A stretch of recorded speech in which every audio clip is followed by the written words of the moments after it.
evening, and welcome back to DJ's Dark Side. Tonight we'll be reading another from the master of horror, Edgar Allan Poe. This one is called The Cask of Amontillado.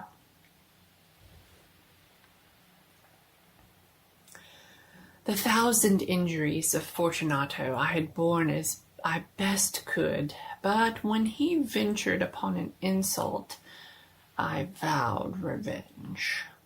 You, who so well know the nature of my soul, will not suppose, however, that I gave utterance to a threat. At length I would be avenged. This was a point definitely settled. But the very definitiveness with which it was resolved precluded the idea of risk. I must not only punish, but punish with impunity. A wrong is unredressed when retribution overtakes its redresser. It is equally unredressed when the avenger fails to make himself felt as such to him who has done the wrong. It must be understood that neither by word nor deed had I given Fortunato cause to doubt my goodwill. I continued, as was my wont, to smile in his face, and he did not perceive that my smile now was at the thought of his immolation. He had a weak point, this Fortunato, although in other regards he was a man to be respected and even feared. He prided himself on his connoisseurship in wine.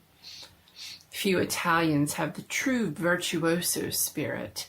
For the most part, their enthusiasm is adopted to suit the time and opportunity, to practice imposture upon the British and Austrian millionaires. In painting and gemmary, Fortunato, like his countrymen, was a quack.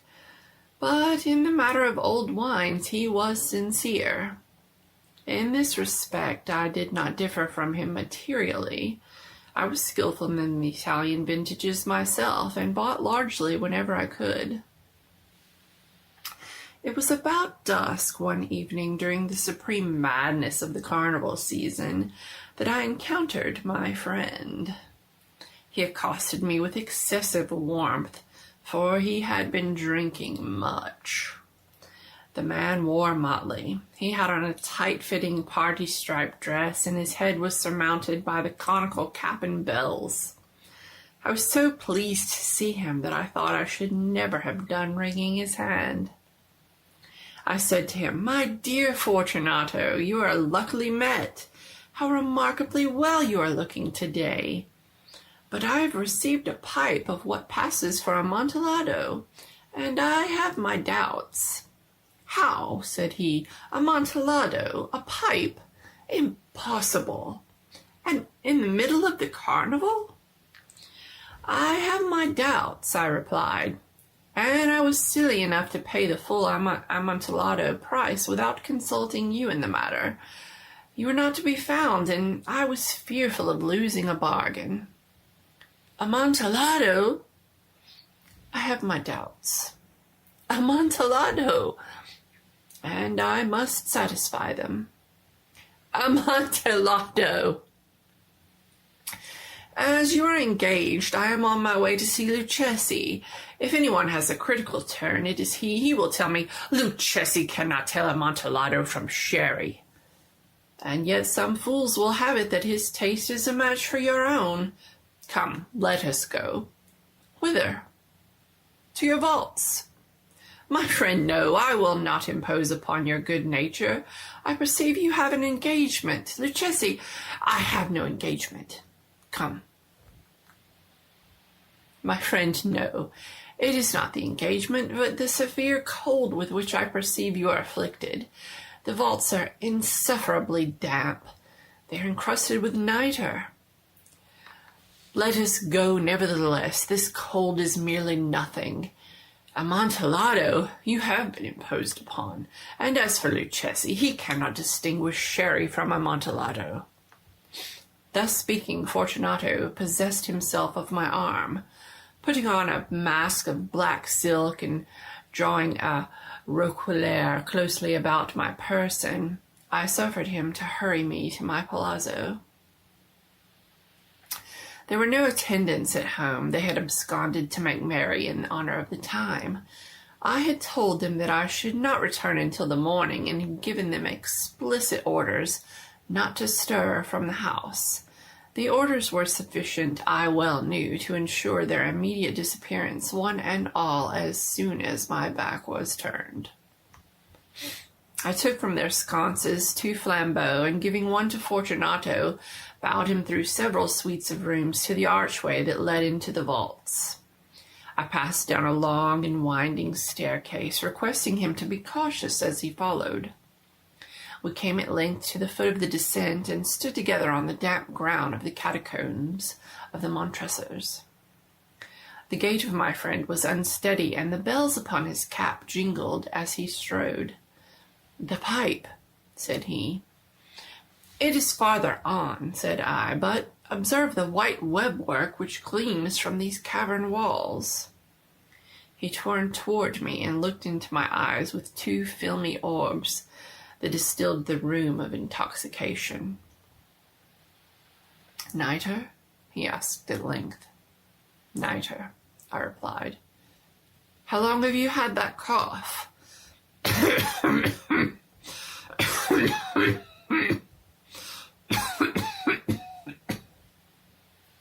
My poor friend found it impossible to reply for many minutes. "It is nothing," he said at last. "Come," I said with decision, "we will go back. Your health is precious. You are rich, respected, admired, beloved. You are happy as once I was. You are a man to be missed. For me it is no matter. We will go back. You will be ill, and I cannot be responsible. Besides, there is Luchesi." "Enough," he said. "The cough is a mere nothing. It will not kill me. I shall not die of a cough." "True, true," I replied. "And indeed I had no intention of alarming you unnecessarily, but you should use all proper precaution. A draught of this Medoc will defend us from the damps." Here I knocked off the neck of a bottle which I drew from a long row of its fellows that lay upon the mould. "Drink," I said to him, presenting the wine. He raised it to his lips with a leer. He paused and nodded to me familiarly while his bells jingled. "I drink," he said, "to the buried that repose around us." "And I to your long life." He again took my arm, and we proceeded. "These vaults," he said, "are extensive." "The Montresors," I replied, "were a great and numerous family." "I forget your arms." "A huge human foot d'or in field d'azur. The foot crushes a serpent rampant, whose fangs are embedded in the heel." "And the motto?" "Nemo me impune lassacit." "Good," he said. The wine sparkled in his eyes, and the bells jingled. My own fancy grew warm with the wine. We had passed through walls of piled bones, with casks and puncheons intermingling, into the innermost recesses of the catacombs. I paused again, and this time I made bold to seize Fortunato by an arm above the elbow.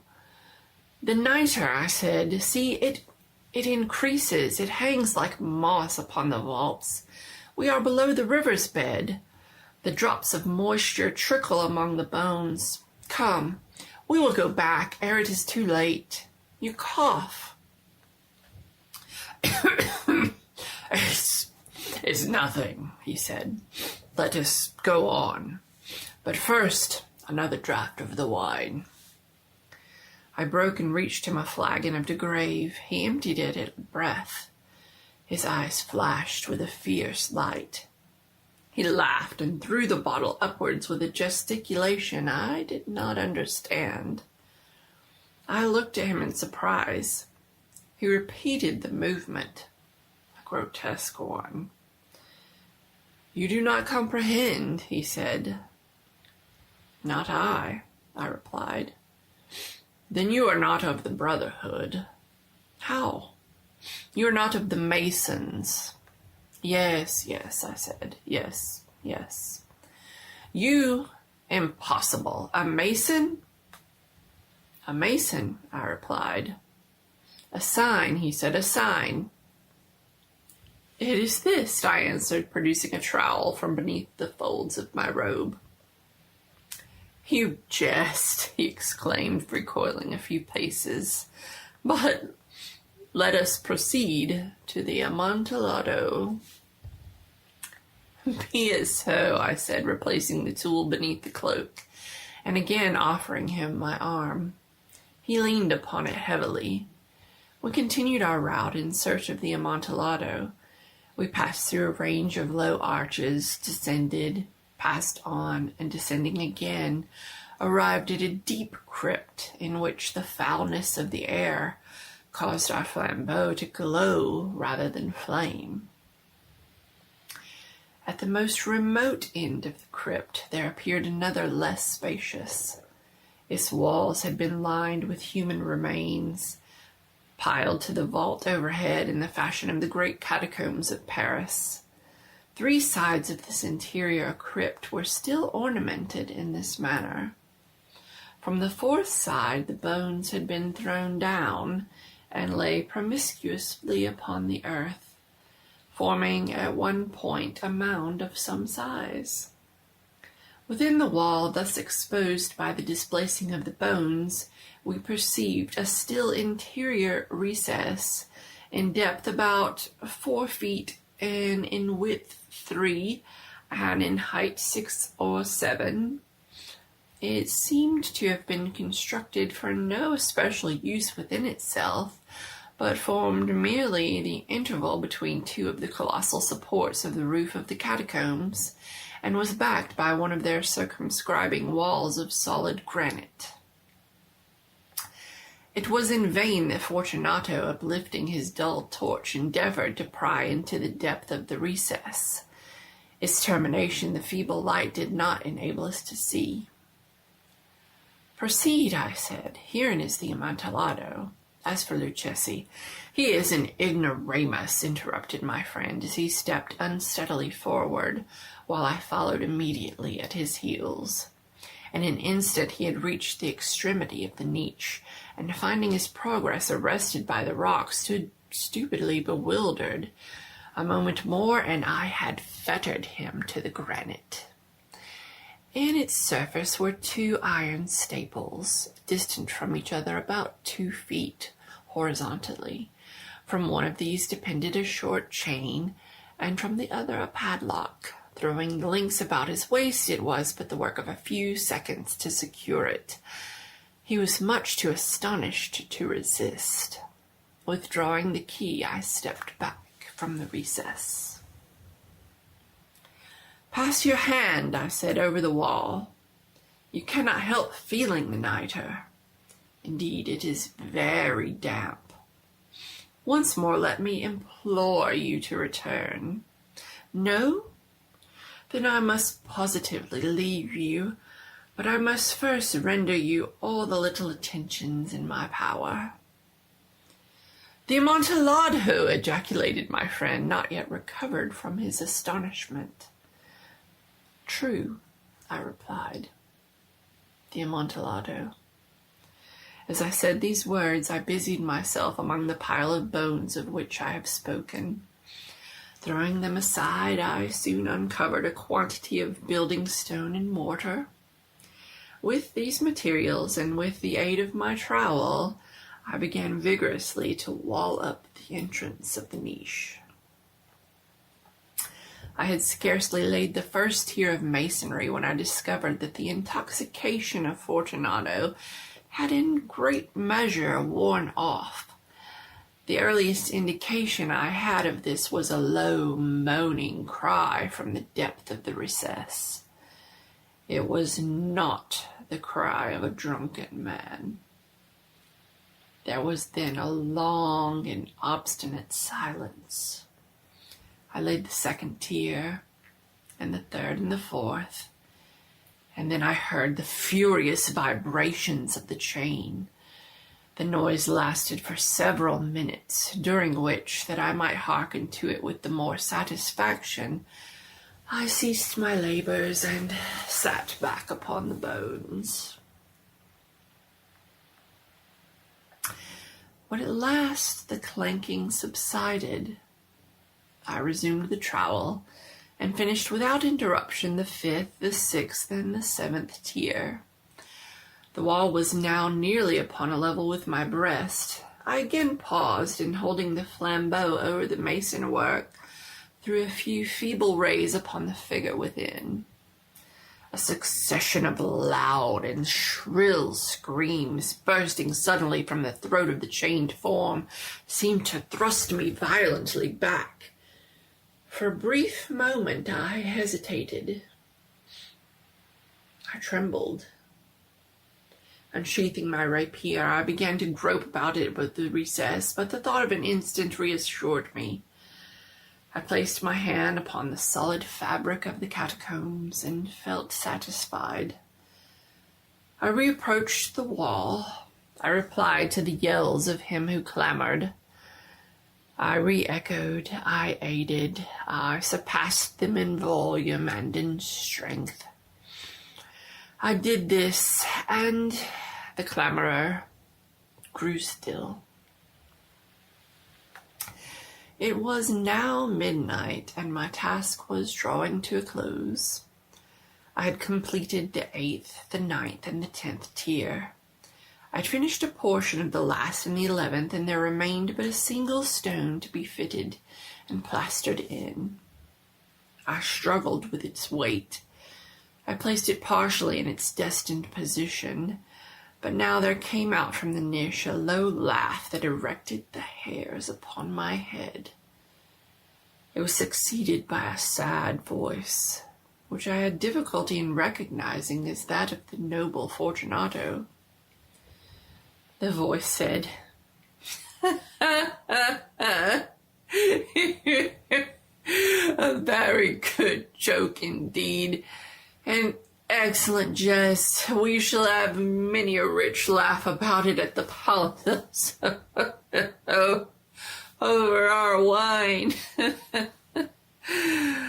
"The Amontillado," I said. "Yes, the Amontillado. But is it not getting late? Will not they be awaiting us at the palazzo, the Lady Fortunato and the rest? Let us be gone." "For the love of God, Montressor." "Yes," I said, "for the love of God." But to these words I hearkened in vain for a reply. I grew impatient. I called aloud, "Fortunato!" No answer. "Fortunato!" No answer still. I thrust a torch through the remaining aperture and let it fall within. There came forth in reply only a jingling of the bells. My heart grew sick on account of the dampness of the catacombs. I hastened to make an end of my labor. I forced the last stone into its position. I plastered it up. Against the new masonry, I re-erected the old rampart of bones. For the half of a century, no mortal has disturbed them. Rest in peace. I hope you enjoyed.